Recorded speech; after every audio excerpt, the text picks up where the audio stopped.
Hi everyone, my name is Cynthia. Let's talk books. Today I'm here to film a tag that I was tagged in about a year ago. I can't believe I've let so much time pass, but I suppose it has been a bit of a crazy year for so many of us.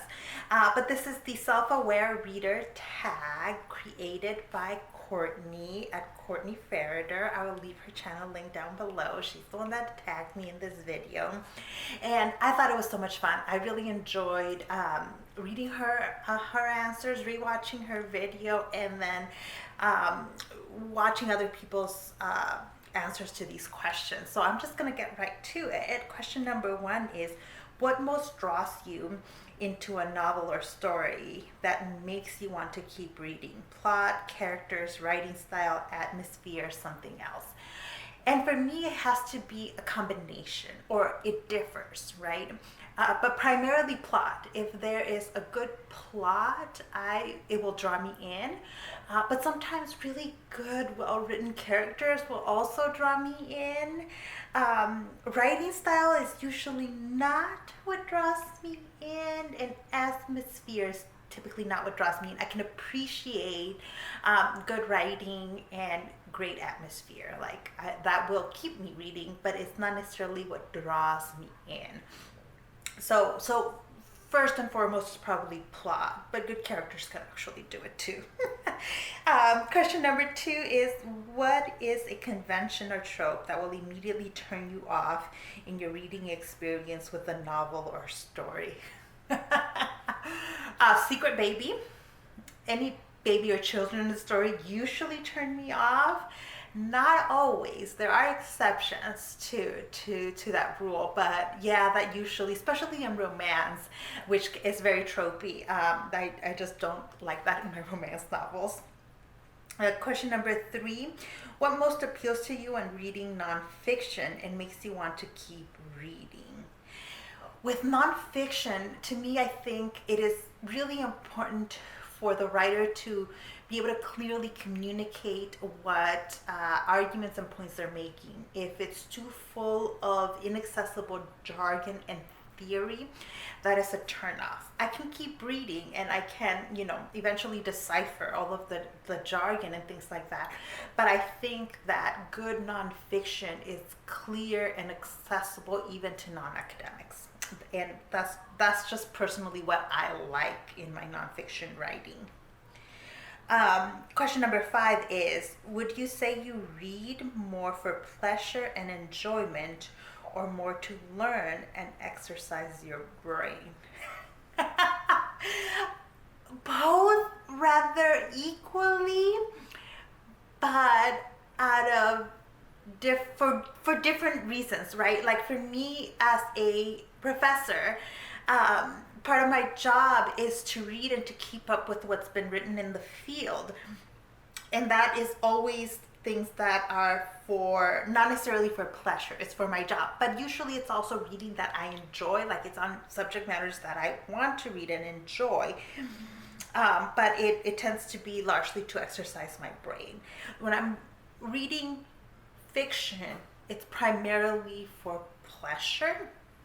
And then if something is written really well, the bonus is that it will also spark a lot of thought and intellectual discussion. But that is a plus in the reading and not always my expectation, I think. I might be contradicting myself on this later on, because I think good writing will do both. It will engage with you emotionally and intellectually, or the best kind of writing will do that, whether it's fiction or nonfiction. But I tend to want to read for fun more because it's part of my job to read. All right, question number 6 is, which type of books are you likely to rate more highly and enjoy more overall?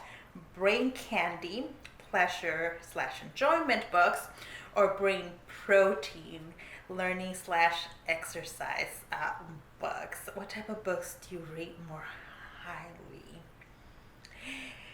Protein books. And I kind of like the way Courtney differentiated between these two. There are books that you really just pick up for like emotional or pleasure reading, and books that are going to be primarily for either learning or for intellectual stimulation. And I tend to rate books that are intellectually stimulating, well written books higher than I do books that I'm just picking up just purely for pleasure. But I also try to rate books based on what they set out to do, right? Like for me, I can rate a romance novel 5 stars because it's a great romance novel, and within the parameters of the genre, it's doing an excellent job.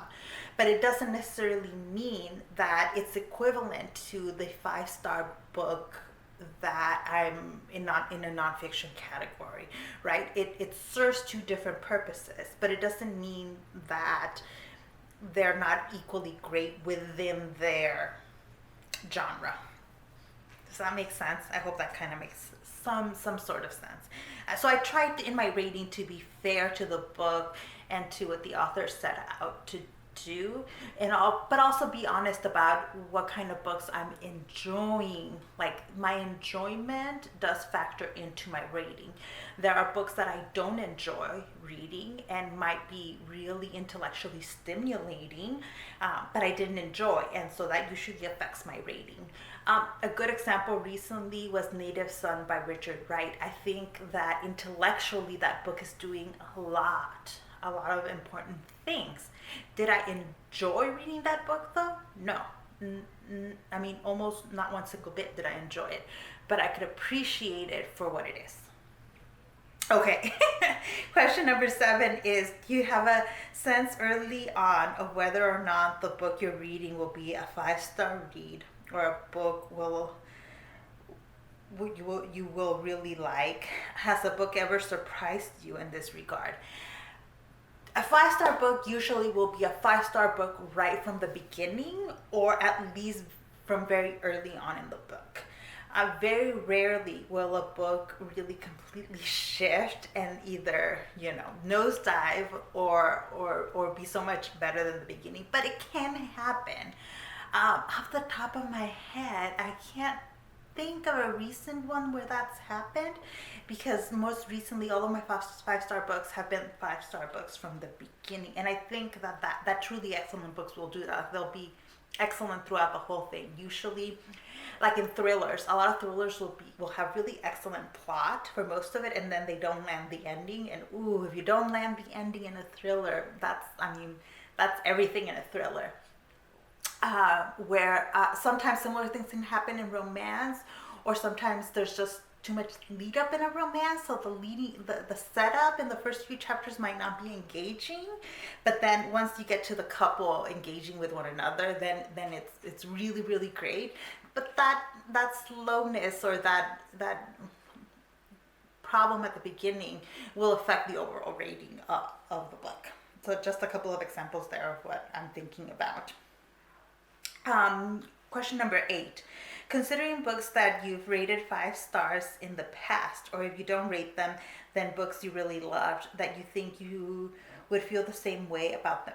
Do you think you would feel about the same way now? Why or why not? Yes, mostly yes. There are a few books that I've read earlier when I was much younger that I don't know, right? Books that I really loved at the time, but it might be very specific to who I was in that particular time and place. But so far, all of the books that I've gone back and reread that I loved when I was younger have held up.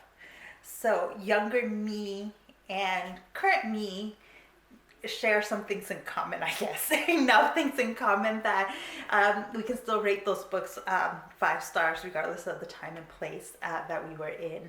But especially some like young adult history novels that I read like in middle school and high school, I'm a little iffy on whether I would rate them 5 stars again. And for that reason, sometimes I don't reread a ton. I don't reread a ton, especially from earlier in life, because sometimes it's that reading experience in that particular moment is very valuable to me, and so I don't need to override that experience with more recent, by reading a book again.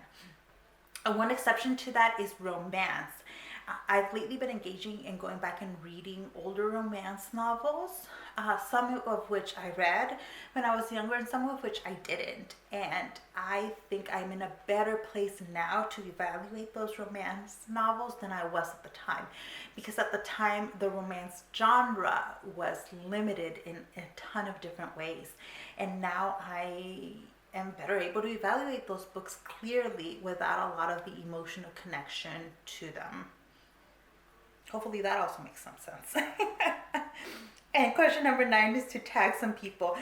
Because this tag is a year old, I'm not sure who has been tagged and who has not been tagged, but I would really love to hear more people's opinions on this. So if you haven't yet been tagged and you're watching this video, please consider yourself tagged and let me know that you want to do this tag so that I can keep an eye out for this video, because it's kind of interesting topics to think about, and especially that distinction that Courtney made between like protein books that are intellectually stimulating and more kind of like candy, right? Brain candy books that are, are not going to be super intellectually stimulating, but are going to be more like emotionally engaging, right? For me, the distinctions are exemplified by the genres of romance, for example, that I read because they just feed my soul and feed me emotionally.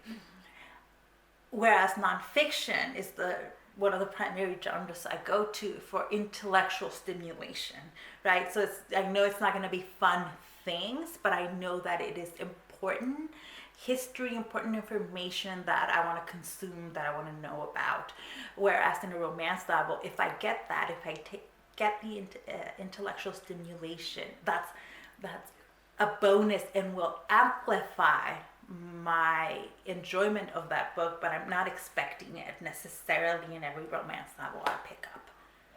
I hope that makes sense. So thank you so much for watching this video. Let me know what you think and where you disagree with me in my answers. But thank you for watching it, and I'll see you in the next one. Bye.